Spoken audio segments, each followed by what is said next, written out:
Well, good day. My name is John Rees. I'm from the British Geological Survey, and I've been a long-time partner of GEM over many years, and a great supporter of what GEM is trying to achieve.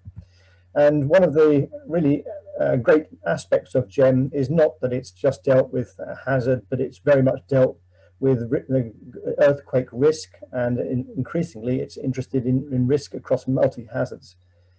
And one of the great programs it's looked at is looking at social vulnerability and resilience, and how that feeds into risk and the risk models that it provides. So today we have this session, which is going to be quite a short session, but is on the global social vulnerability and resilience model. And I hope you've seen the program, but basically we have just a few hours. We run until basically 13:55, just before 2 o'clock. So we've got 2 hours. In which time we're going to have a good opportunity to look at some of the products and have some discussion about those. And we have a panel session later on. So without further ado, I suggest we move on, because we are going to be time limited, and I am going to kind of alert people about time limits when they're approaching it, those in order that we keep to time.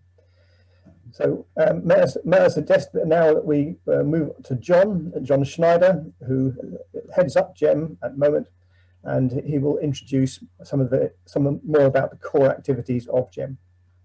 John, over to you. Great, thanks very much, John.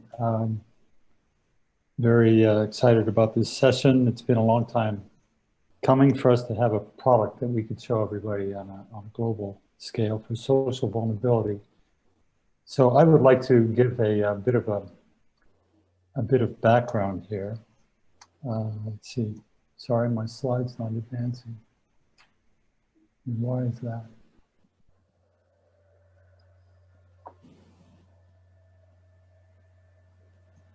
Apologies.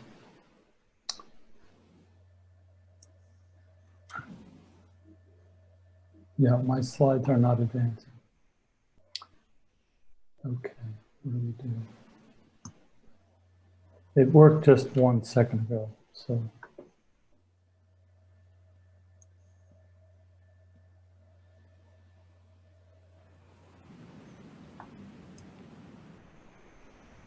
It is on the screen, John. Okay. It is? Sorry? It's working. Oh, it is now? Yeah. Okay, it is now. Okay, thank God. All right. So GEM's vision and mission are to see a world that is resilient to earthquakes. So yeah, we've got a ways to go, but what we're trying to do is help us get there through the development of models and tools and information that can be used by scientists and others to inform risk assessment and risk management decisions. We have a very broad partnership. It's a public-private partnership. GEM is a nonprofit, non-governmental institution based in Pavia, Italy. We have a broad range of private partners, public partners, and also project partners, which come and go depending on the projects. But then we also have a range of international associates and organizations that associate with us to help inform the work that we do. I think it's important for us to establish for GEM that in the early days we very much defined our framework in terms of a development program, developing data, tools, and models, and building capacity and knowledge towards their application to risk assessment and technical support, towards communication and information dissemination. And this is around 4 key principles for openness, collaboration, credibility, and public good. So we very much, we ask ourselves that question every time we think about a new project or a new partner. We want to make sure that all the work that we do meets those criteria. In our scientific framework, the foundation of that is seismic hazard, exposure, and vulnerability, the key ingredients of assessing risk. But we, our foundation, while it is in the physical vulnerability, so looking at structures, but also at human fatality and injury, that forms a fairly, an objective assessment of physical seismic risk, which one can, one can measure fatalities and damage to buildings and so forth.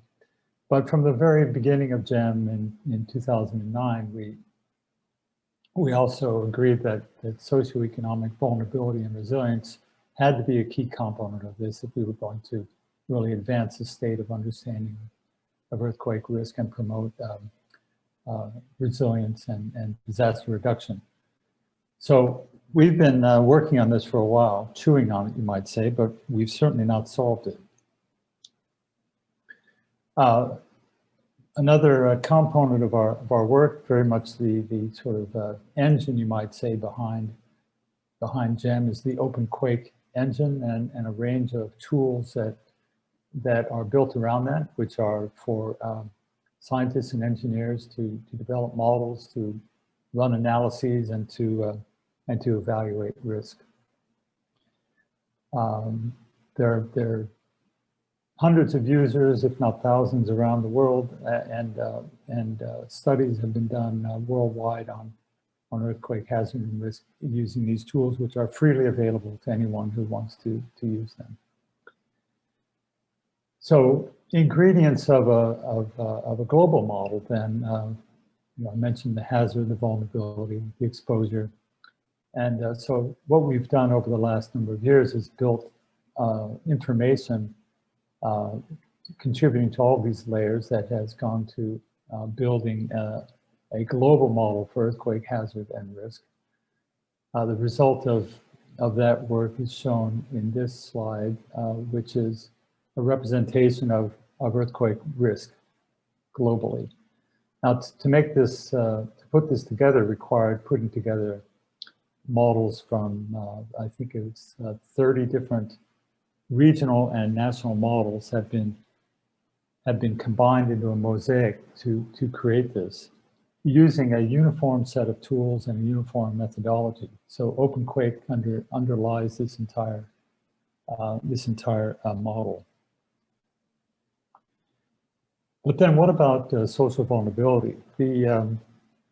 We've also done quite a bit of work here developing information from population statistics, from census data, and a wide variety of sources to try to put together the best information we could from publicly available sources on social vulnerability. And you'll see the results of that in the course of this session. And we've also tried I should mention there have been a lot of collaborators in this process, and EDIM and other universities have been contributing to this effort for a number of years. So we've been maintaining the data, but there are many, many contributors. Now, you can try to express this in some form as integrated seismic risk. This is a two-phase, or shall we say, two-color scheme diagram that tries to represent earthquake risk and the social vulnerability in one form. So you can see that when you just lay these together and try to get a sense where the combined effect is the greatest. You see places like China and Mexico and so forth stand out very much in this example. But this is not an objective measure of risk. This is, and I would say it is. It's a way of visualizing what is at risk, but it's not really giving us tools that we can use directly to try to reduce risk. So one of the challenges that we have, and it's been put to us, is through the UN's Global Risk Assessment Framework, which was formed about a year and a half ago. The Global Platform for Disaster Risk Reduction, the graph was launched. And the idea behind the graph is to try to come up with a better methods and tools and approaches to understanding the complexities of risk assessment, to getting at the systemic nature of risk, and to be able to develop products that can be used by a wide variety of users and stakeholders, from insurers and investors to national governments, science and academia, and so forth. And in order to do this requires a lot of coordination, a lot of data, and a lot better models, I would say. If we look at it from a risk modeling point of view, we see here in this diagram that we have very simple models that are good at providing, say, alerts, whether they be from earthquakes or floods or what have you, from monitoring data. We can create scenario hazard maps. We can do probabilistic hazard and risk models. And these are all very useful for things like building codes or warning systems or for insurance applications. But to really understand risk, to get at the systemic nature of risk, and to do what you might call integrated risk management or resilience planning, we really need to bring the social and environmental data into the picture. We need to integrate the information much better, and we need to treat this as a much more systemic process to understand how these various factors interrelate. So that's the challenge for us, to be able to improve our risk modeling capabilities, improve the nature of the information that goes into them, and to improve the way and the manner and the extent to which we can make useful decisions for disaster risk reduction. So thank you very much. I'll turn it back to John. Thanks.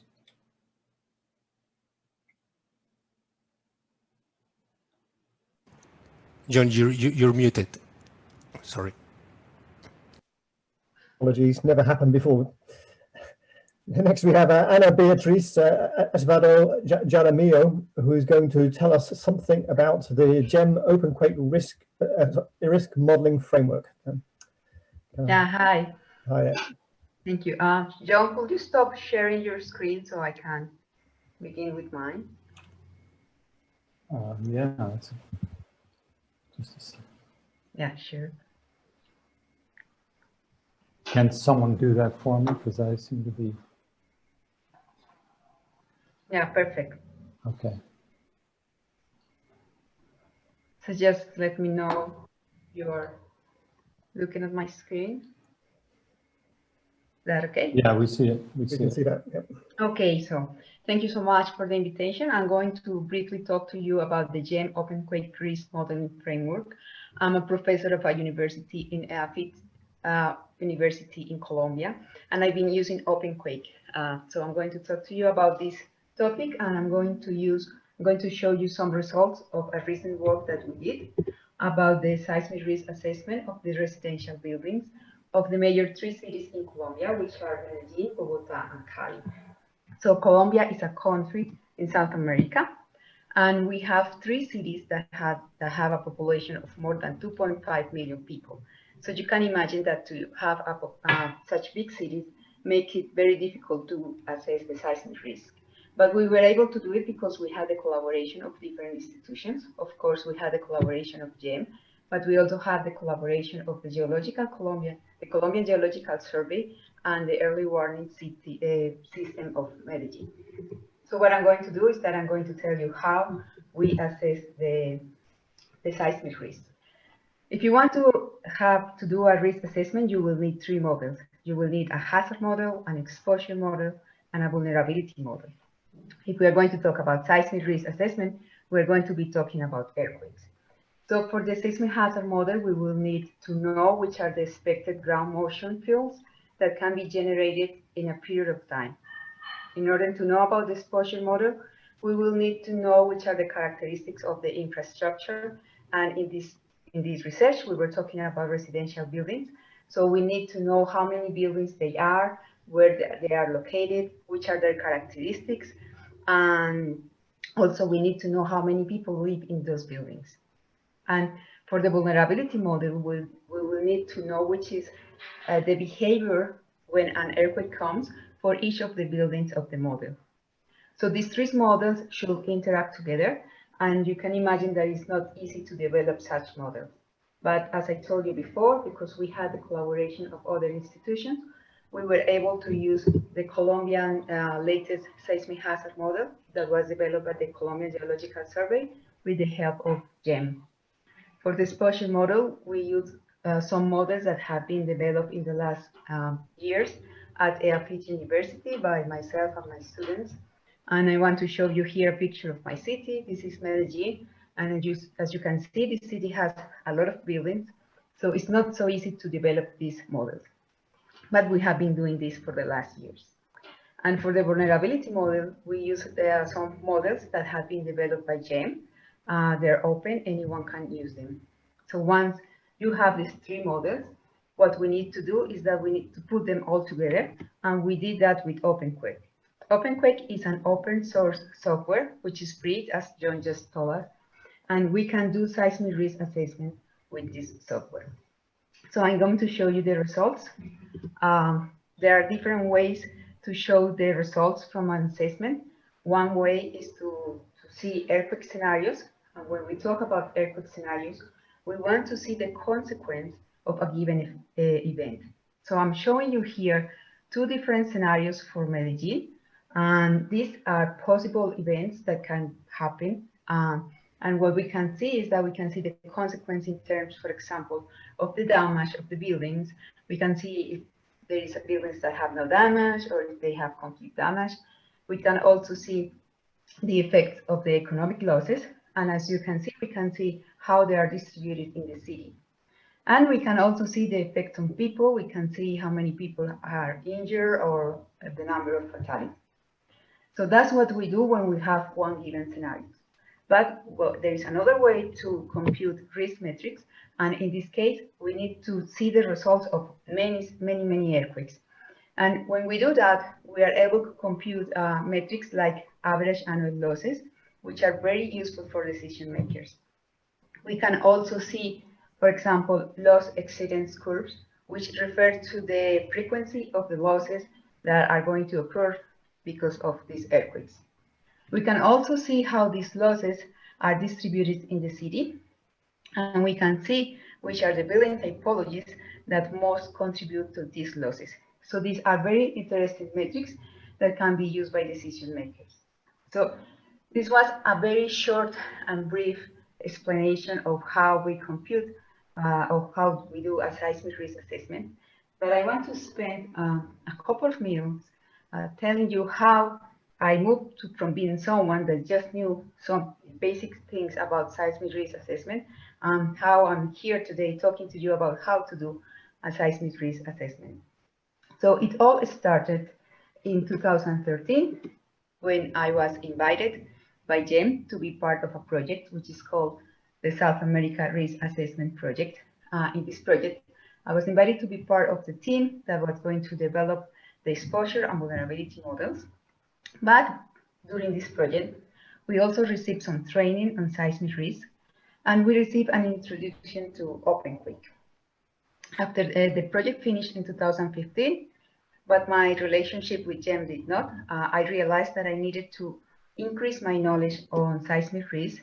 So I continued training on OpenQuake, And with the help of the people from GEM, we developed some earthquake scenarios for unreinforced masonry buildings, which is the most common typology in my city and in the nearby municipalities. In order to do that, we also developed some fragility functions, and for that, we use some tools that have been developed by GEM. In 2017, we decided that we needed to bring more capacity building to Colombia.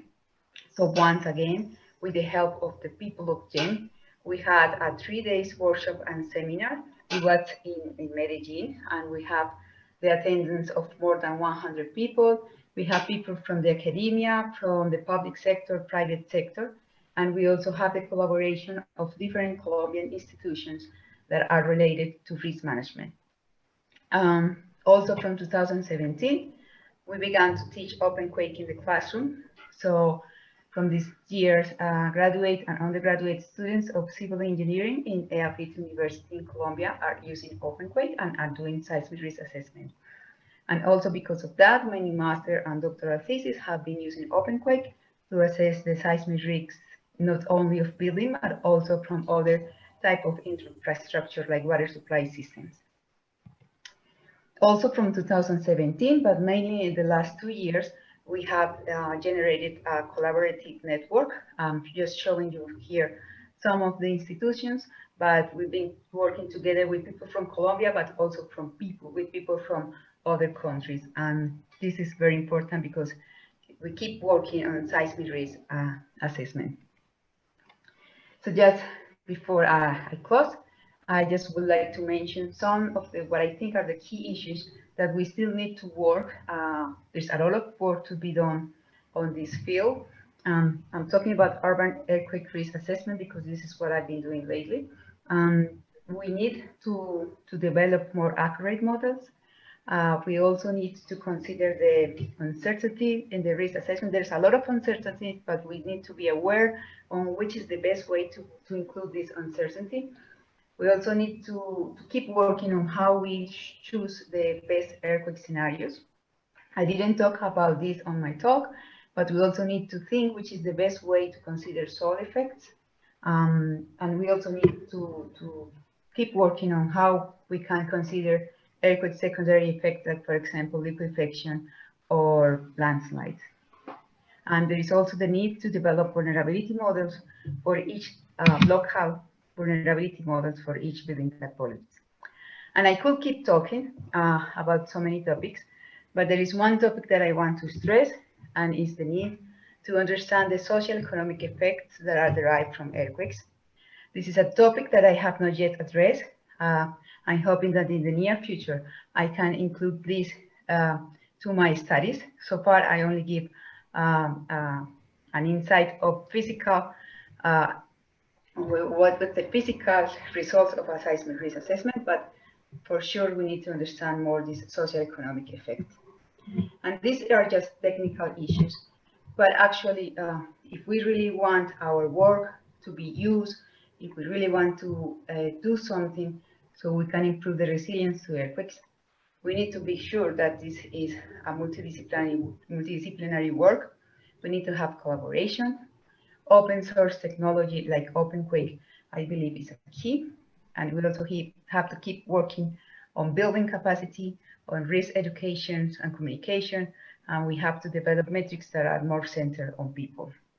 So this is all I wanted to share with you. Thanks for your time, but especially thanks to Jen for all the help that I have had from them in the last years.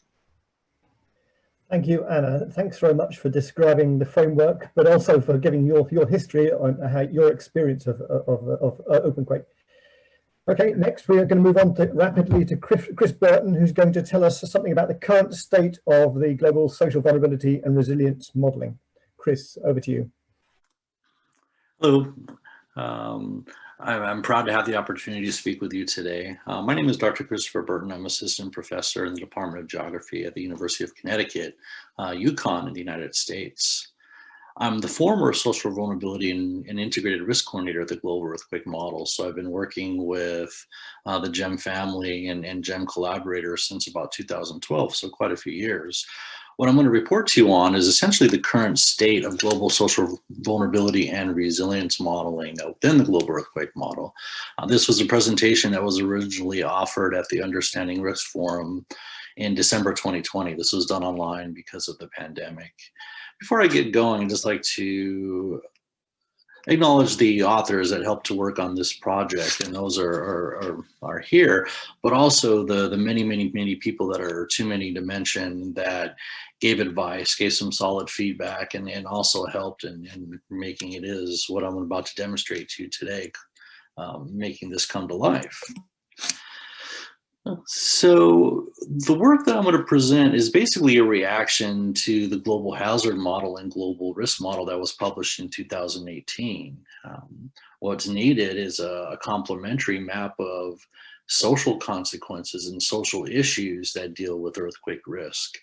And so part of this is the concept of what we refer to as social vulnerability, which is defined as characteristics within social systems that create the potential for loss. So not only do we understand where you have the global hazard or the global risk, we can understand what populations are least likely to be able to respond to the risk itself or to recover if an earthquake were to occur. So what we've done is work with the concept and essentially the methodological aspects of what's referred to as an indicator or a composite indicator. An indicator are measures derived from observed facts that model the reality of a given situation. And so an example of an indicator would be populations that are in poverty or populations working within a certain industry such as tourism. And the combination of these in different thematic sets or just in general makes up what we refer to as a composite indicator. And so we developed these indicators essentially for the world at the country levels, comparing countries to each other. And you may ask, well, why at the global level for countries when policy is made within countries? And part of this is because a subnational global model would have been extremely difficult and time consuming to do, but what we needed to do first was provide a starting point, a validated set of indicators that are not only theoretical valid, but a valid using statistical analysis of an outcome from earthquake risk, for example. But also at the global model, these are useful. At the global level, because they define areas of the greatest need in terms of what countries have the greatest needs. Indicators can stimulate discussion. They will better help us to understand the spatial distribution of susceptibility to loss from a human perspective. They'll help us to understand the roots of social vulnerability or vulnerability from a human perspective, and to facilitate social responsibility.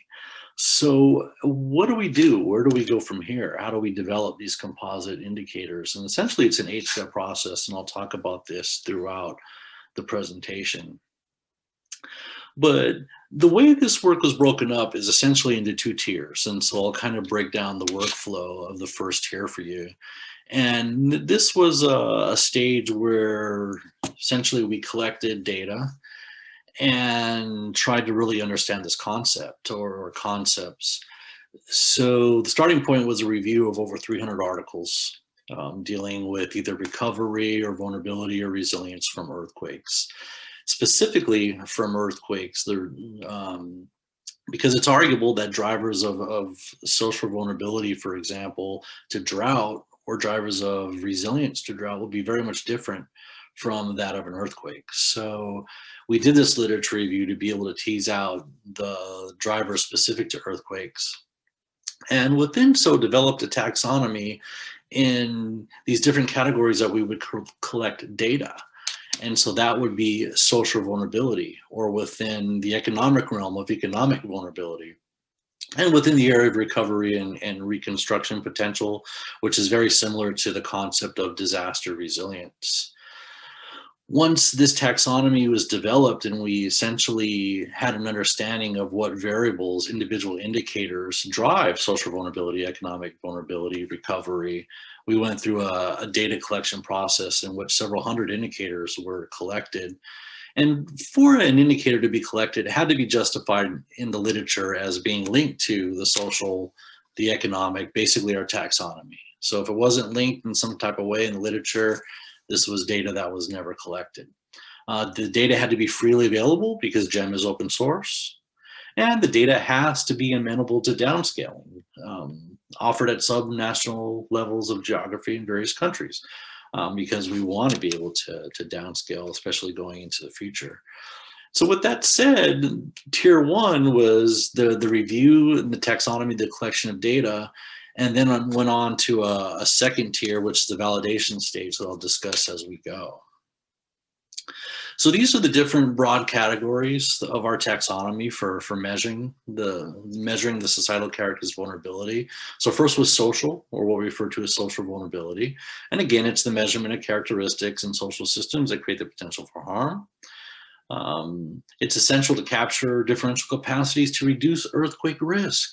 And this is basically deals with pre-existing conditions within societies that aggravate or attenuate the impacts of earthquakes. We also have the concept of economic vulnerability, which this portion of the taxonomy was designed to measure the potential for economic losses, much of this due to exposure of the country's macroeconomy to shocks such as an earthquake. But it's also an appraisal of the ability of the country to mitigate and respond to shocks to its economic system. And it also considers the vitality of a population. So a strong economic system, the argument is that perhaps countries are able to mitigate or to recover from events. We also have the recovery and reconstruction theme, which is closely aligned with resilience. And the concept of disaster resilience has often been linked to recovery outcomes. So basically in this, we focus only on countries that have minimal earthquake risk. So not every country within the world, but these countries had to have some type of seismicity, such as greater than 0.05 PGA, or at least greater than $10,000 in predicted average annual losses. So that in that way, we still get countries that have minimal risk, but risk nonetheless. So once all the data was collected and developed, it was standardized and basically input into a series of multivariate analysis. One was correlation, and basically non-parametric, non-linear correlation analysis, because the type of data that we're dealing with, social systems data, is usually not parametric or linear in terms of the relationships between each other. And the correlation analysis is basically to remove measurement redundancies. And so this, we did multiple types of correlation, but also what we refer to as multidimensional scaling, which is similar to a principal components analysis.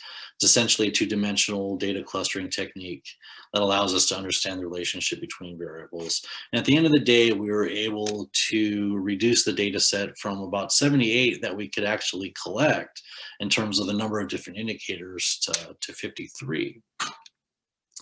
So these indicators were the ones that were deemed parsimonious, and something that we were able to send to the next step, which was the second tier, which was basically a validation stage. And so and this was a stage where, as a dependent variable, we collected data from the U.S. National Geophysical Center Significant Earthquake Database. So it was basically 10 years worth of earthquake events that had to conform to at least one criteria. So for an earthquake event to be logged into the database that we developed, it had to have at least one fatality. It had to cause at least moderate damage, so greater than or less than about $1 million USD. It had to have been a magnitude of 7.5 or greater, so that's big earthquakes there, but also one that had a moment magnitude of 5 or greater or generated a tsunami.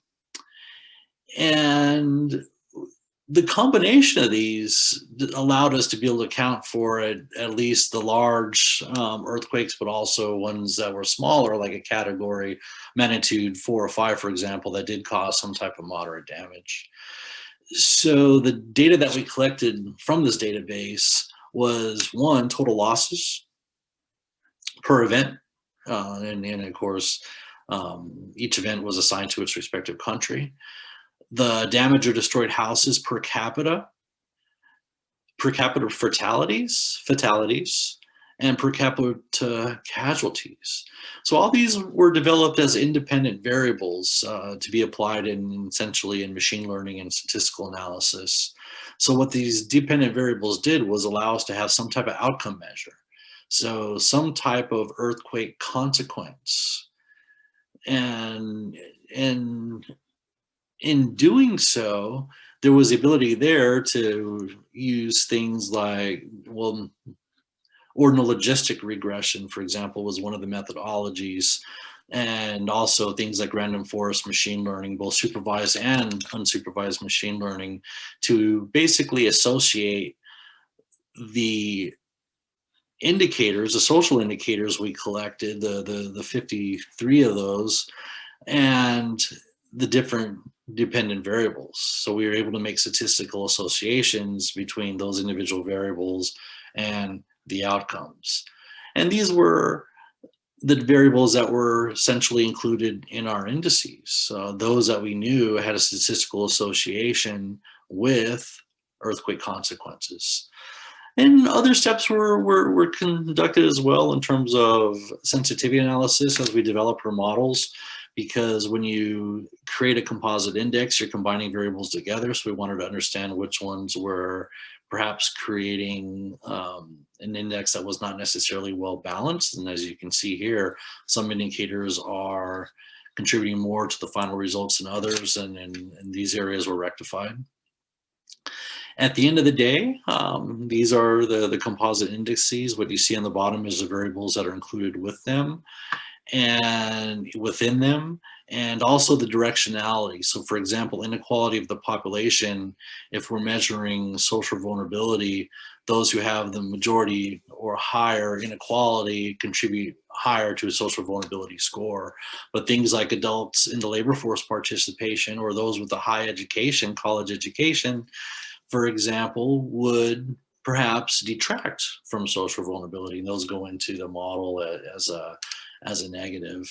So when these are mathematically combined, this is our result for the social vulnerability index. And you see lots of sub-Saharan Africa, for example, India, Afghanistan, Pakistan as being very highly vulnerable, but countries such as the ones you see in Northern Europe, for example, or the United States and Canada, very low levels of social vulnerability. Here's your economic vulnerability. We start to see a different picture here. We start to see some of the countries like in the United States in a higher economic vulnerable, higher in terms of their economic vulnerability. And this is because of exposure. There's more stuff in harm's way in these countries. But also you see high vulnerability from an economic perspective in sub-Saharan Africa, for example, also India, Afghanistan, Nepal. And part of this is because not necessarily of economic exposure, but from the inability to perhaps deal with the economic or shocks to the economy. And so it paints an interesting picture here. This is the recovery potential index, somewhat similar to the social vulnerability, but definitely not the same. And you can see the spatial distribution here too, in which you start to have some issues in Western Europe, but also sub-Saharan Africa, South Asia, for example. And so just some of the results. What I wanted to mention here is this is not just an exercise in statistics and developing composite indicators, but this is the result of years worth of work, years worth of discussion from working with various GEM partners, but also in various projects in many, many countries throughout the world. This model was developed by scientists from South America, myself being from the West, from the United States, also contributors from Africa and from South Asia that are specific authors in the project. So it really is a true global type of initiative. Work in Africa, this is work in South America, this is South Asia as well. And then so it's just bringing out that we developed one of the most, even though it's at the level of geography that it is, it's one of the most robust essentially social vulnerability indicators globally that we have to date. And so without further ado, I'll go ahead and end the presentation. I really appreciate your time. Thank you very much.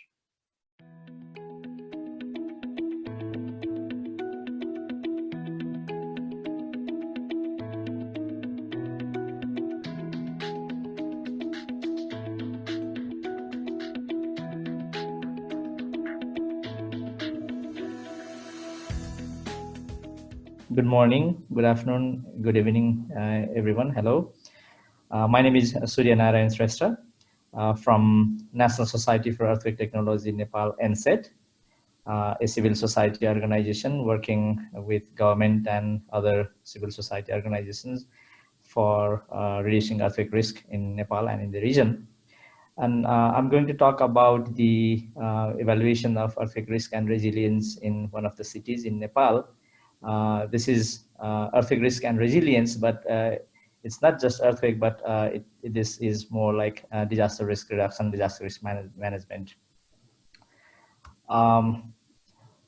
We did this participated evaluation of earthquake risk and resilience in Lalitpur city in 2014, mainly to test and finalize the multi-level city resilience scorecard evaluation system, which is one of the contributing elements of the social vulnerability that JAM has developed, and we are happy to be part of that.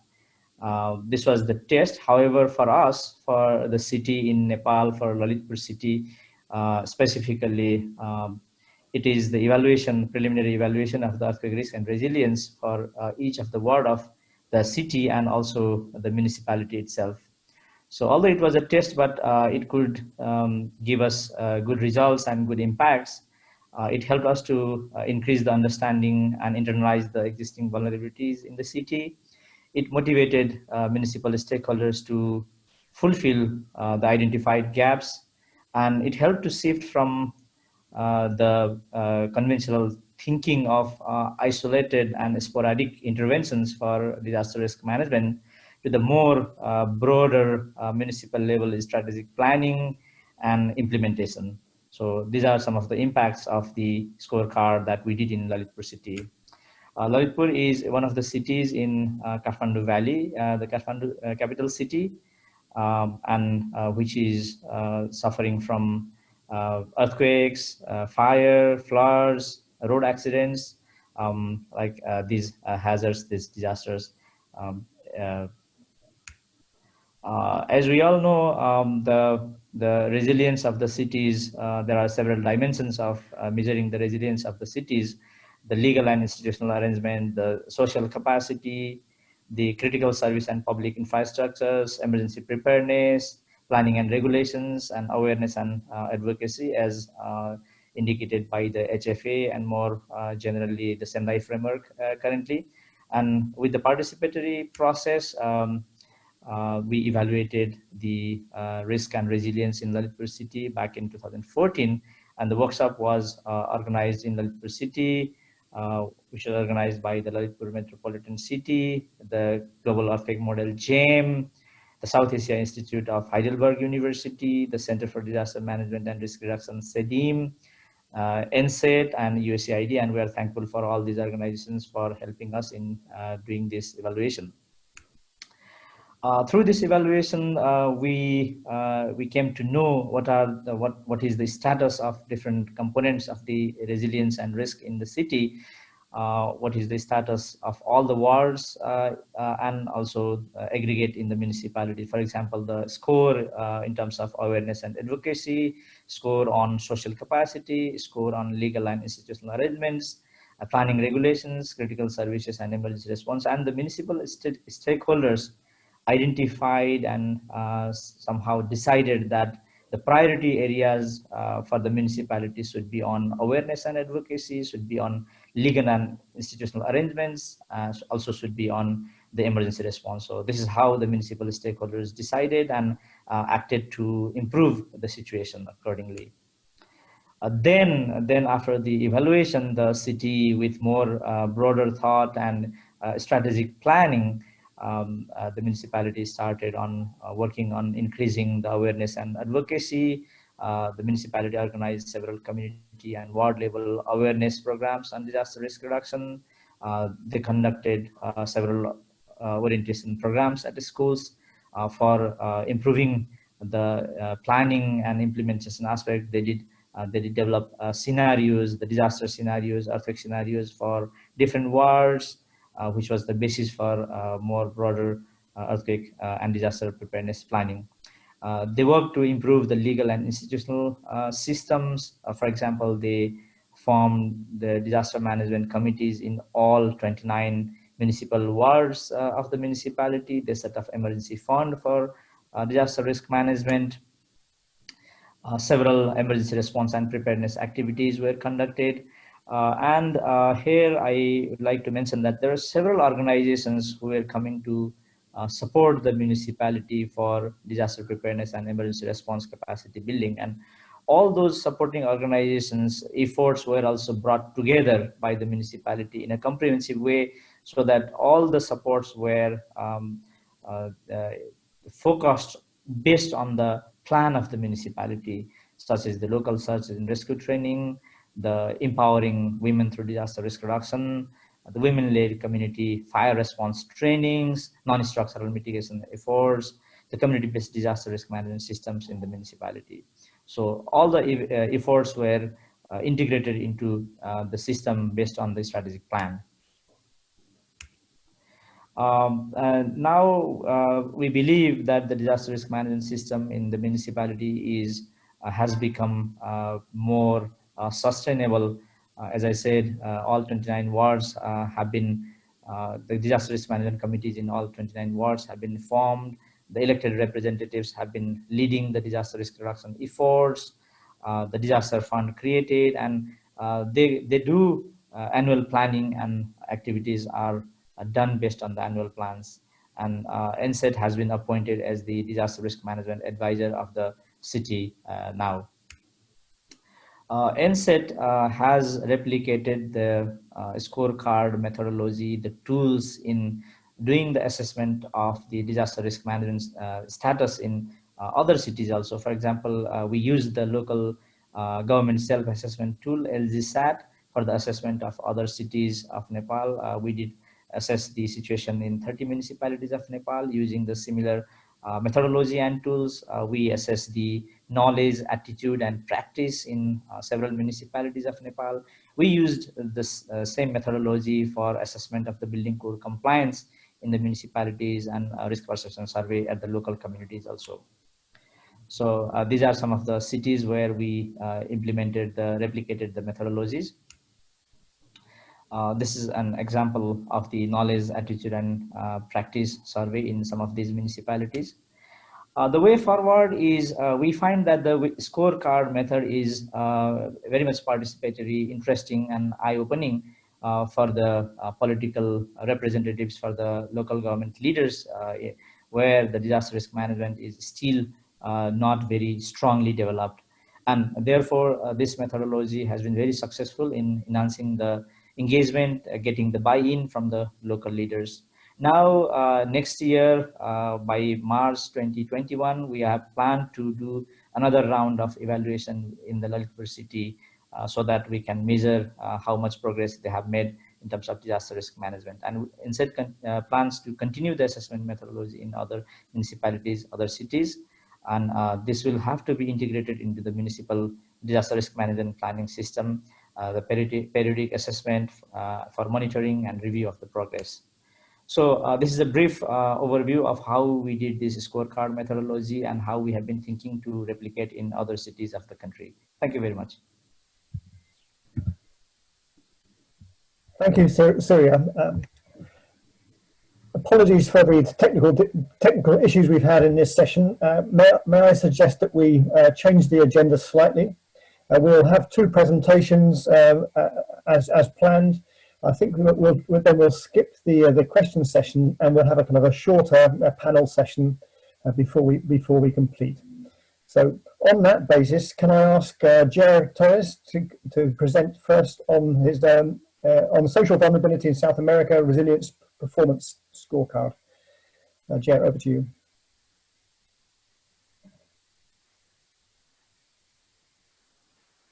Hi, how are you? Do you see my screen? I can see that, thank you, yeah.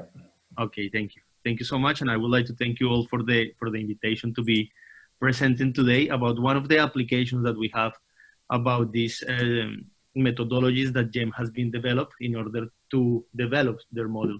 So I want to tell you about an application that was developed in the frame of of a comparative assessment of community resilience to natural hazards in 2 different countries, but the border regions. So the north of Chile, the region of Arica and Paranicota, and the south of Peru, that is the region of Tacna. So the idea with this research was to analyze the difference between the 2 analyzed countries at the municipality level in order to identify what are the key drivers of the construction of disaster resilience, and also to try to understand the gaps between those stakeholders, between the visions and perceptions of those stakeholders that design the policy and those that receive the policy, so notably the communities. The idea was to contribute in a way to the resilience studies by revising the literature of resilience and the way how we operationalize resilience, the concept itself, and then adapting a model for these specific regions and developing 2 resilience indices, one quantitative and another qualitative, based on what, for instance, Professor Chris Burton was presenting a few minutes ago. So we developed 2 indices that are going to explain the results in a why to go in this area, but this area, they are 2 different countries with 2 different institutional setups and policies, but they are prone to the same kind of hazards. So notably floods, landslides, avalanche, notably earthquakes and volcanic eruptions. And they have an interesting and complexity situation concerning their poverty, inequality, conflicts, sometimes of bad governance, this similar socioeconomic vulnerabilities, but that are more intense, let's say, in one side than in the other of the region. So this is why we decided to test this model there. So the hypothesis, it was similar to the hypothesis that Professor Burton was presenting, so that resilience varies across space and its results, and it is the result of the interactions of different dimensions, notably human, social, economic, institutional, physical, and environmental. And we use the definition of resilience that was presented by the open-ending group on targets and indicators facilitated by UNDRR, and that was adopted by the UN in 2017. So the first indicator was the compositive indicator. So we developed this indicator based on census data, on different information on national databases, notably from the national agencies for disaster risk management, INDECI in Peru and ONEMI in Chile, and different national information systems. We adopted the model that was presented, the drop model. We defined the dimensions of resilience that were 6, like human, social, economic, physical, institutional, environmental. We get to search all the information that we could find in both of the countries. We identify these variables within each of the dimensions, and then we develop some of a statistical analysis in order to try to get the same, to have consistency in the model that we developed. So we found 45 variables. That was very complicated in a way that it was difficult to try to get variables at the municipality level in both of the countries that were comparable and that could be really representing what the concept of resilience was doing. And then after some statistical analysis, like the multiple correlations and directionality, we finalized with 30 variables for the 8 municipalities, so 4 in Chile, 4 in Peru. And we developed this indicator. This analysis was complemented with the application of the resilience performance scorecard. That is that one that the previous presenter in Nepal has been using. And this scorecard is that one that in a way was used also in the GEN models. And is linked to the UNDRR Newton Essentials scorecard, on which one we also contribute to the creation of that scorecard with colleagues of GEN, and that have also different dimensions. So awareness and advocacy capacities, social capacity, legal institutional arrangements, planning, regulation, and mainstreaming risk, mitigation, emergency preparedness, response and recovery, and critical service and public infrastructure. And we develop a score system in which one we say, like, look at, if you get 4, that means that for that specific questions, you really feel that there is a full resilience integration. This exercise was developed in 2 different phases. So one with communities, so explaining the concept of resilience and then applying the scorecard to the communities, then to decision makers, so the same kind of questions, but adapted to the decision makers. And then it was a discussion that helped them to interact, to understand the different perceptions about the concept of resilience, but also about how resilience is being built in both of the countries. So that was a very interesting exercise. So this is an example of the different questions that we developed on the scorecard. We had many questions in each of the dimensions, and the idea was, based on the questions, giving some options for them to see if it was like almost, most of the time, occasional, or never, or how was the perception about this specific question on each of the dimensions that we have been treating. So based on the quantitative models, we got some results. So we developed this index that give us some kind of information on each of the dimensions itself, but in resilience in general. We realized that based on the result of the quantitative indicator, we prove a little bit that Chile was a little bit more resilient, notably because they have a more economic resilience, they have a more physical resilience that is based on a better infrastructure in the country, and as well like a social resilience. In the only aspect that Peru was performing better in the institutional resilience, and if we compare this with different analysis, for instance, the analysis that was developed by the Inter-American Development Bank on the IGOP model, we realized that Peru is better prepared in terms of policy in order not to go only for the emergency response, but in the 4 phases of the disaster cycle. And this is something that we are now seeing. If you see in the last months, Chile has renewed their policy in order to be not so much emergency response approach, but in general for the whole disaster cycle. It's interesting to see also that most of the countries that have better resilience indicators are those in the coastal area. But for instance, for the environmental hazard, are those that are more in the inland area where more resources are there.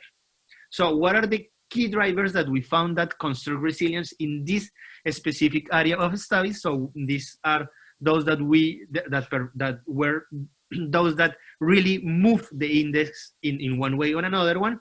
So notably on the human population that are covered with health insurance, in the social population that was born in the same municipality, so that links are more close, the number of social and community organizations, so that means the engagement of people in their community resilience.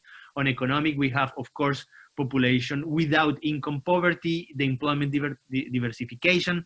On the physical, we have like health units per 10,000 persons, the daily average tonnage capacity by access road. So we check also what are the different redundancy of the road infrastructure, institutional, the percentage of DRR and emergency committees, and environmental, for instance, the inversed solid waste per capita and per day. So there were some of the drivers, as you can see in the presentation, that really help to build resilience in that area of analysis.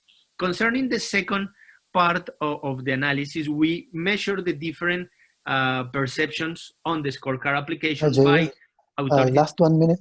Yes, sure, and I'm about to finish. Between the authorities and the community leaders. So we see that most of these perceptions were on the legal and institutional arrangements and on emergency preparedness, response, and recovery. And in the conversations, we realized that there was kind of a lack of trust between the communities and authorities, and a lack of information about the communities about the policies that were implemented for that specific area. So the results show that the community of Arica was perceived to have a greater degree of the disaster resilience. They have a better understanding and perception of the critical services, and also that there is a gap between the way how policymakers perceive that the policy is being implemented and the communities about how the implementation of that policy is being done. So to conclude, because I know that I have less than a minute, so we tested part of these tools and methodologies developed by GEM, and we can say that the combination of quantitative and qualitative methods help us to confirm the hypothesis that we have planted, and that we prove that these are good tools in order to get this analysis about how resilience is being built in different communities. I would like to like the riders on the Tour de France, I would like to thank the sponsors that made possible this research, like the GEM, of course, the Global Earthquake Model, the Escuela Universitaria Superior de Pavia, IUS, and UNESCO. So thank you for your attention, and sorry if I passed by 30 seconds. Thank you very much, Chair. The last presentation we'll have today is from Miguel Tequica, who will be providing some information about the OpenQuake downscale model of social vulnerability in Colombia. Miguel, over to you.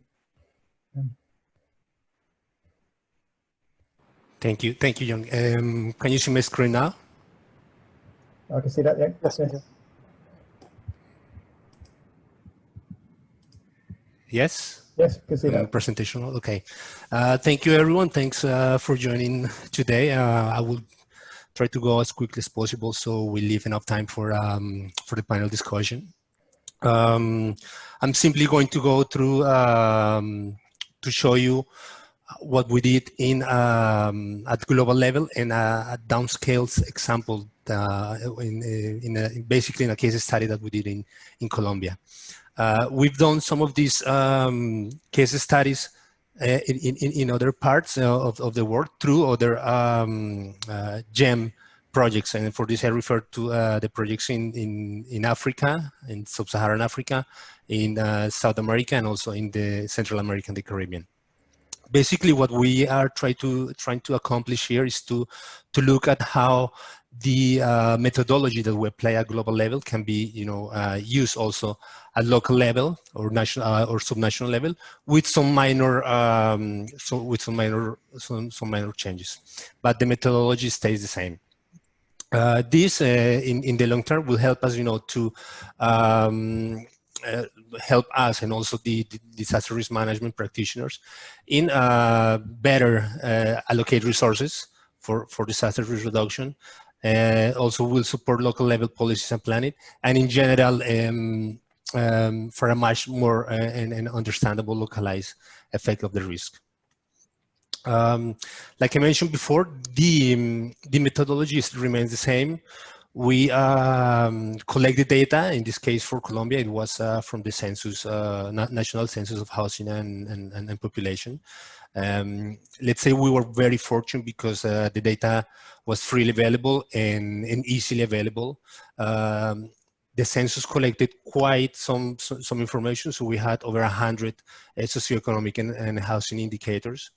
Colombia at a subnational level is divided in over 1,000 plus subdivisions. They're called comunas, and this you can see in the different maps produced here of social vulnerability, how the different colors show the level of vulnerability in each of the subdivisions.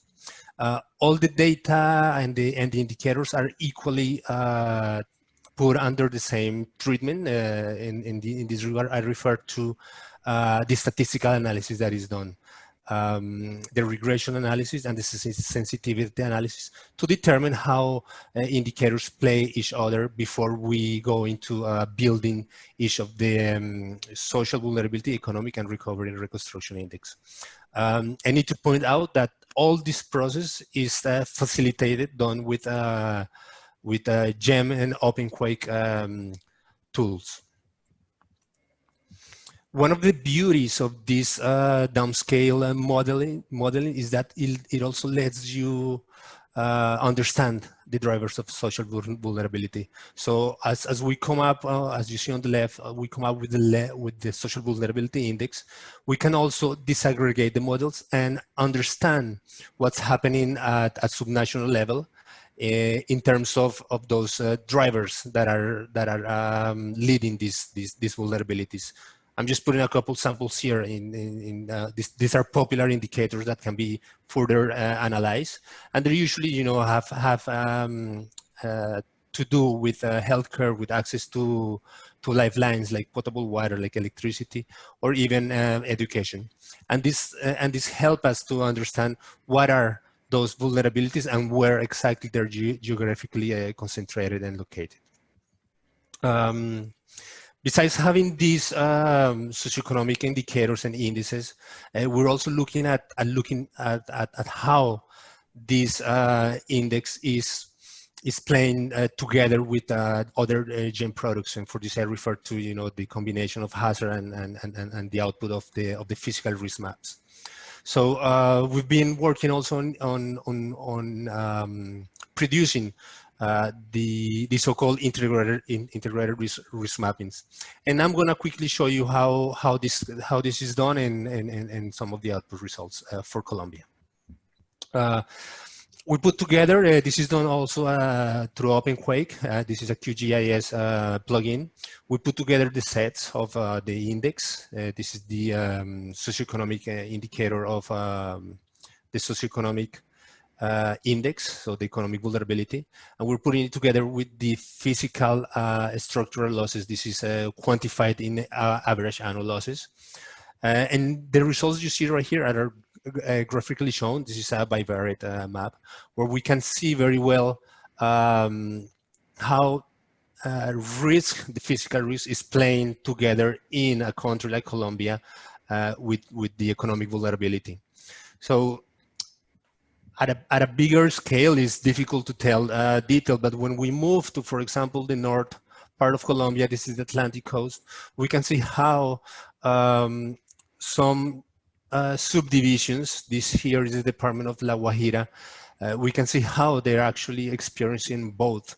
It is colored in dark blue. They're experiencing both high structural losses in case of an earthquake event, and also they are experiencing pre-existing socioeconomic vulnerabilities. And you can see how other cities, much more, let's say, developed, are also experiencing the different degrees of socioeconomics and the physical hazard, physical risk.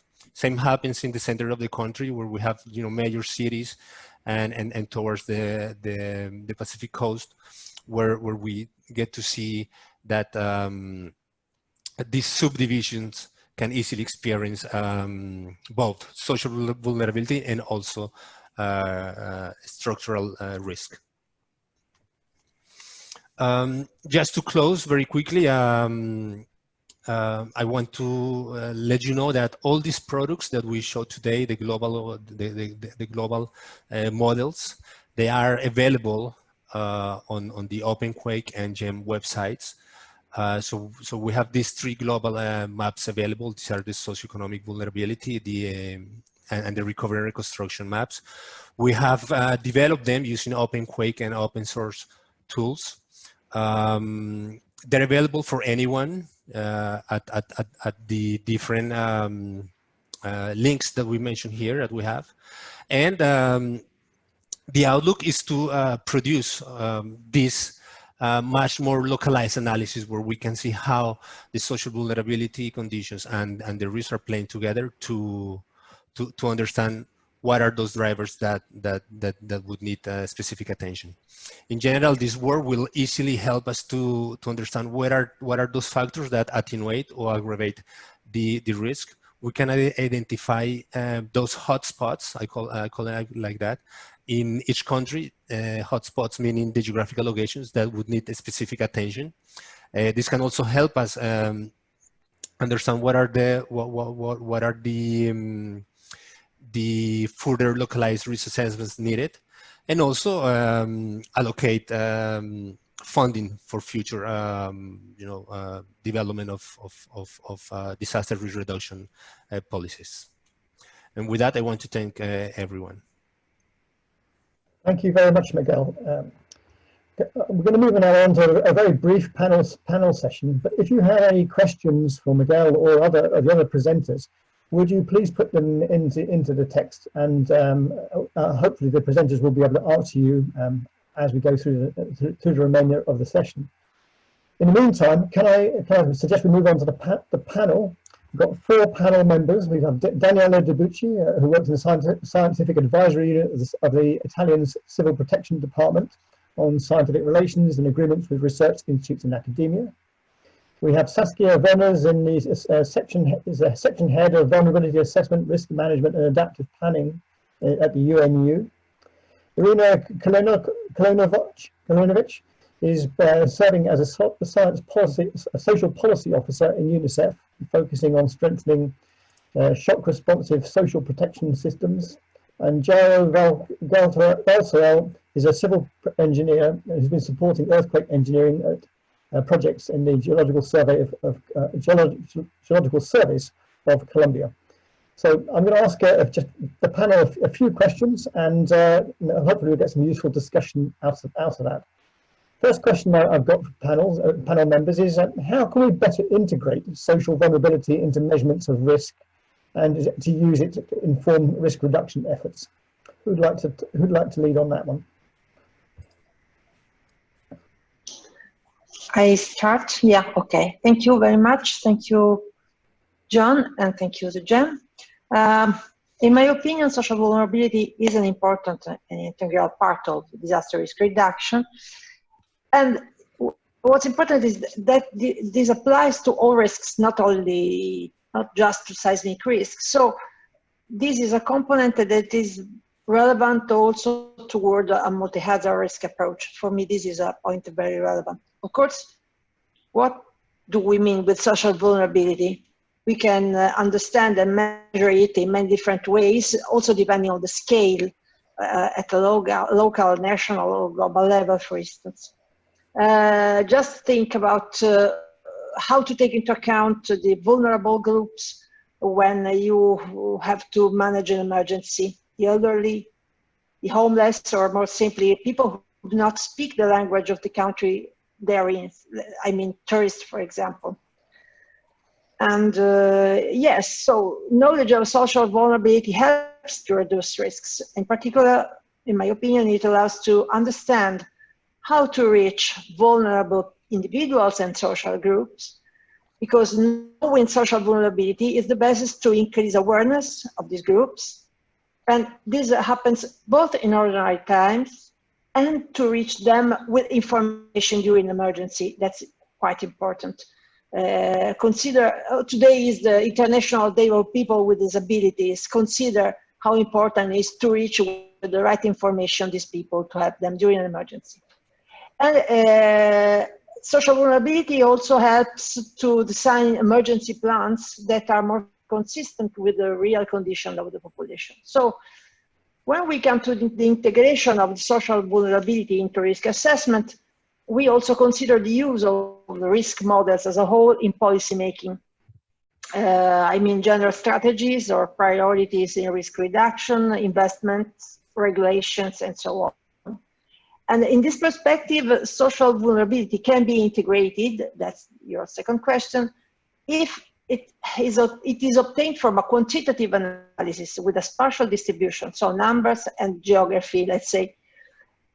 In other words, the output should be a layer that is compatible with the others that make up risk, hazard, physical vulnerability, and exposure. And we saw some examples before on this. So in this sense, I have to say that I appreciate the effort that GEM is doing to achieve this result. Thank you. Thank you, Daniela. Have any other panel members got a comment on this one? These questions? Can I jump in? Yeah, please. Thank you very much. And first of all, thank you for the great presentations, really insightful and I think relevant for all of our work. Irina, you're very quiet, Irina. Can you hear me now? That's better. Oh, okay. So just I wanted to first thank to all the presenters for very useful and insightful presentations. I think they're all very relevant for what we are trying to do in terms of integration of the social vulnerability. I would just like to point some of the things that we consider relevant for this work, and also some of the challenges that we are also in UNICEF experiencing when it comes to social vulnerability. I mean, we've seen that many recent innovations do include human characteristics in the disaster risk assessment, but these are relatively superficial, I would say, because, for example, we do include the number of population, the density, the construction forms, another type of available data, but some other indicators of vulnerability that are less quantifiable in a way, such as individual physical or even psychological states of individuals, socioeconomic status, the notion of disability, are not that much integrated. And of course, there are several attempts to do that, but sometimes these data are not comparable or are not quantifiable and easy to integrate into these modern tools and data sets. So what I would like to say that if we measure exposure by the physical location and the character of one object, we also need to integrate and consider how our households building concrete social conditions and how these two are correlated.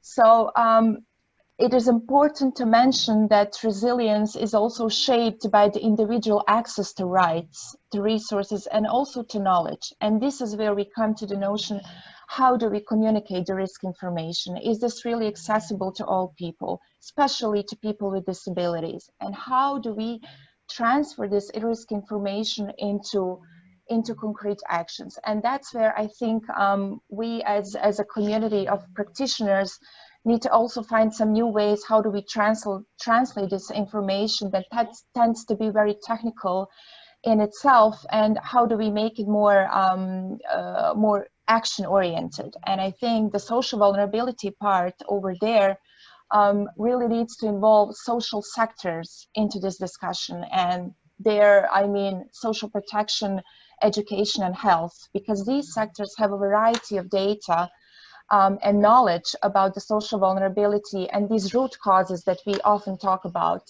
and how do we actually that can help to integrate these data better into global risk assessment models. So that would be a sort of my my intervention in this part. Thank you. Saskia or Jairo, have you got a further comment? Well,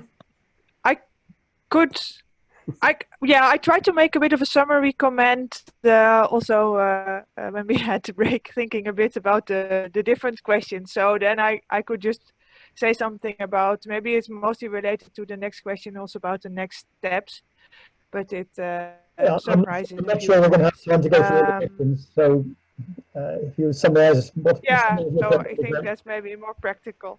Yeah. So thanks a lot for the opportunity to reflect on the great presentations and endeavor of GEM. On the next steps, I think I would like to make like four points. One is actually to maybe first take one step back and to ask ourselves, what timescale are we operating on? And I would like to distinguish 3 timescales. One is really the disaster risk reduction in the emergency real time. The second one is more the operational management, early warning, also very important. The third one is more for planning, long term. And I think GEM operates more in this long term frame. So that is my first point. Think about the planning, more long term planning and preparedness on that timescale. And then I think one key issue is to actually acknowledge the uncertainty and to allow people to engage with uncertainty and prepare for planning under uncertainty. And here it becomes interesting because we have both the hazard, the earthquake, which arguably has a known risk or a distribution. And then we have the social part, and that's actually changing. And it may actually be changing faster, especially in a development context, than the earthquake characteristic, the hazard characteristic itself. And it also shows you why social vulnerability is so important in the planning, because it is really changing. So I think also this shows us in the planning why the social component and what are people's development aspirations is so important to take into account. So that's the second point. So then to come to what we can offer, I think what we can offer is an environment to think through what if scenarios, to think through basically what I would call developing risk reduction pathways or trajectories, and to give actors insight not only in what to do, but also what to do when. And so that's my last point. if you think about from sort of an impact modeling, or from a when does something happen modeling to an impact modeling, you also start to think about integrating your response into development and into recovery. So you start to ask questions about, if I am developing a new area, can I take into account earthquake measures? And also, if an earthquake happens and I have to do recovery, do I have my plan ready already? So do I have a plan there to build back better? And then, I mean, don't only build the physical infrastructure, but also the social infrastructure, the social contact, and the institutions that allow you to reduce future risk. So basically, what are the decisions that I can take now that set me off on low risk trajectories for the future? And I think that's something that GEM can engage with. And that's the sort of support that we can offer policymakers, also drawing attention to the importance of the social vulnerabilities and the underlying structures and the institutions that set us off on low risk. Thank you, Saskia. Joe, any comments to add to this? Yes, thank you. Well, I think that what GEM could offer for the analysis of social vulnerability, I think GEM could have a scientific space for the discussion of the methodologies and the data used for the analysis of social vulnerability. I mean, there is no only way to measure social vulnerability, and GEM could have or could offer this space in order to have a wider discussion and to have an agreement between different stakeholders on the analysis of this matter. And this effort should not be viewed as a product of GEM, but as the achievement of a community that is willing to share their thoughts, their methodologies, and their data related to social vulnerability. Also, well, one of the contributions of GEM is with the development of tools for making the analysis of social vulnerability. For example, the IRMTK tool that Miguel has presented. And there are several methodologies. Well, GEM could offer and could be developed different tools that could support the different methodologies to assess social vulnerability. I mean, by using these tools, I mean, there is no excuse to introduce the analysis of social vulnerability in the analysis of disaster risk. And regarding the steps to introduce social vulnerability in disaster risk management, I think that one of the first aspect is to make the social vulnerability visible. I mean, we have to evaluate that and we have to highlight the importance of social vulnerability, because it is the way of understand the community. It's the way to have a diagnosis of the community. And once you have this diagnosis, once you have the understanding of the population and how and why the population lives at risk, you can define disaster risk management strategies. You can define risk mitigation strategies that are based or that are suitable or feasible to the socioeconomic conditions of the population. If you don't understand the population, probably the strategies that you defined will not be efficient or will not be feasible because of the cost, because of the perception of the population. So, I mean, regarding this importance of highlighting or comparing the social vulnerability with the capacity of the population, I would like to say that in these days in Colombia, with the funding of the World Bank and the coordination of the National Department of Planning of Colombia, there is the development of a suite of indicators that are willing, or the objective of these indicators is to highlight which is the population of lower conditions of the poorest population with the highest social vulnerability, living in the areas of highest hazard, and people that doesn't have, or communities that doesn't have enough financial or economic resources, so they will have a difficult time when a disaster occurs. So this is how you compare capacities of the population with hazard and vulnerabilities. And based on this comparison, you can decide or priorities or which type of interventions you should apply. Thank you. Thank you. I'm going to use my chairman's prerogative and ask you a very brief question just to wrap up with, basically. in terms of assessing the needs of stakeholders, how do you find out what they want to know in relation to measurement of social vulnerability and the communication of it? So, anyone like to comment on that? May I go first? Okay, very briefly, yes. Well, okay, I think we need data because, for example, in the case of physical damages, when a disaster occurs, most of engineers and geologists go to the site of the disaster and collect a lot of information of the disaster. They know how and why the buildings have collapsed and which building performs better during the earthquake. But these type of assessments are not common on the side of the social vulnerability. And we need that. We need to understand which are the conditions of the population that make them more prone to disasters. If the access to health, the access to the education, dependent population, how these variables affect or how these variables increases the damages or the worsen the conditions of the population during disaster. We don't have much data about that. So we need, I think. Thank you. May I add something? Quickly add? Daniela, yes. Okay, thank you. Sorry, Irina. Yeah, I agree with Jairo. I think that it's important to highlight which are the components that most contribute to increasing the risk in terms of lives, injuries, losses, and so on, because this would be a contribution to a cost-benefit analysis. So on this basis, policymakers could implement actions and set investments, priorities, and so on. So among the many components, we saw a lot of indicators. It would be useful to pick up those that are most important in increasing the risk. Thank you. Thank you. Irina.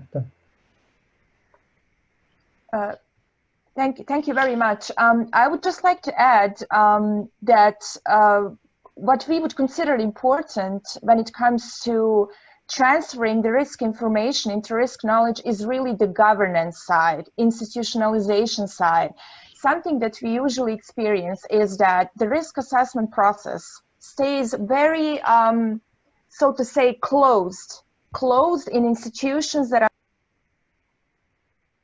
Oh, we can't hear you. No sound. Irina, you muted. Okay. Sorry, a lot of technical issues today. What I wanted to say is that when we consider how to translate risk information into actions and into real knowledge, we need to consider also the ownership of information and the governance side. Usually what we experience in practice, and let's say in our context, which is the Balkans region, is that disaster risk assessment process itself stays very closely mandated to disaster emergency responders. And they are the ones that only take the action side out of the risk assessment. So the risk assessment process itself and information, it's not really embedded across the governance levels, and no one really takes the ownership and expects some concrete actions to come out of it. So what we should invest more efforts in is to really institutionalizing these processes and making them incorporated into legislation and also into public budgets. So risk assessment really needs to become a trigger, but a legal trigger to invest funds into concrete actions. And that's where the missing part usually is. Thank you, Irina. Saskia, last few words from you. I could offer maybe one additional perspective because you asked how do we find out, and I would actually say go ask. And what you would actually ask is not so much about the risk, but it's more about what are things of value to you and what are your future aspirations. And what you would then would wish to show is how the earthquake affects you reaching your development objectives, or how it affects your things of value. Because then you also translate it into something which is more tangible to people and makes it also, gives them sort of an imperative to act. So you would interact with decision makers, or more broadly with actors, people who you would like to take action to prepare. And you would like to translate it in how the hazard affects their things Jenny, of value. we have 2 minutes left. Okay. That was my addition. So please, over to you. Thank you. Thank you very much for that all panelists for that very, very scarce answers, and yeah, a very, very rapid panel. Finally, in this session, I'm going to ask Mark Gordon if he would like to provide some summary remarks in terms of how we can use what we've heard. Okay. Mark, over to you. Thank you, John, and thank you all who have participated in the session today. It's been absolutely fascinating to listen to you and to your insights. Perhaps just a few closing remarks, and then we can take forward what we have learned today. So what we have just seen is part of an important inflection point in disaster risk reduction. In 2030, less than 10 years from now, we will be reviewing the Sendai framework, and the world will rightly ask us all, did you reduce risk? Did you do what you said you were going to do and treat small scale and large scale, frequent and infrequent, sudden and slow onset disasters caused by natural or man-made hazards, as well as related environmental, technological and biological hazards and risks? Did you pave a path towards multi-hazard management of disaster risk and development at all levels, as well as within and across all sectors? At this point, as we approach the midpoint of the Sendai framework period, and on the basis of progress to date, I suspect that we would be generous to even ascribe incomplete in grading global efforts. This work is seizing the gauntlet and taking on part of that challenge. We have spent 20 years improving our understanding of hazards. We have some very sophisticated ways of understanding exposure and vulnerability of the built environment. But as COVID-19 and wildfires in Australia and coffee rust in Latin America and locusts and Ebola and melting methane clathrates and droughts and ocean acidification and so on, as these show so clearly, there is a lot of work to be done to understand so many other kinds of exposure and vulnerability. I celebrate growth areas in disaster risk reduction advisedly. If we think about our options to reduce risk associated with most hazards, our options are limited. If we think about our options to reduce risk associated with exposure, it often takes on tones of anti-growth or other options that most governments are loath to countenance. But vulnerability, and particularly social vulnerability, is connected to governance and planning and social safety net systems, and these are suddenly tractable, development-related areas of intervention. The clarity we have in understanding hazards is balanced by how challenging it is to change the drivers of risk. The blurriness we have in understanding vulnerability is offset by solutions that are literally people's jobs to manage. Understanding how vulnerabilities emerge and change, compound and persist over time, leading to, for instance, disparities in income, inequality based on gender, ethnicity, household or social status, can inform changes in forms of risk governance and collaboration that can offer solutions to some of the problems related to understanding and managing risk. This should give us great hope for the growth and value of work like this. And so it is that UNDRR commends this work of the GEM Foundation and is keen to continue its collaboration with GEM in pursuing this effort, nurturing closer collaboration with the efforts of others, including the GRAF Working Group on Vulnerability and Exposure. Having produced this trailblazing work, focus will inevitably bend towards providing insights at other scales, modeling social vulnerability at national and subnational levels, feeding analysis that allows a deeper understanding of how people's vulnerability and thus risk, impact and capacity to cope evolve over time. Nanos gigantum humeris incidentes. Discovering truth by building on previous discoveries. Bernard of Chartres is credited with this expression, to give credit to the difficult and pathfinding work of others, and I have no doubt that many other tools to understand and model social vulnerability and other difficult to measure elements of risk will similarly credit the GEM Foundation for this work. Thank you.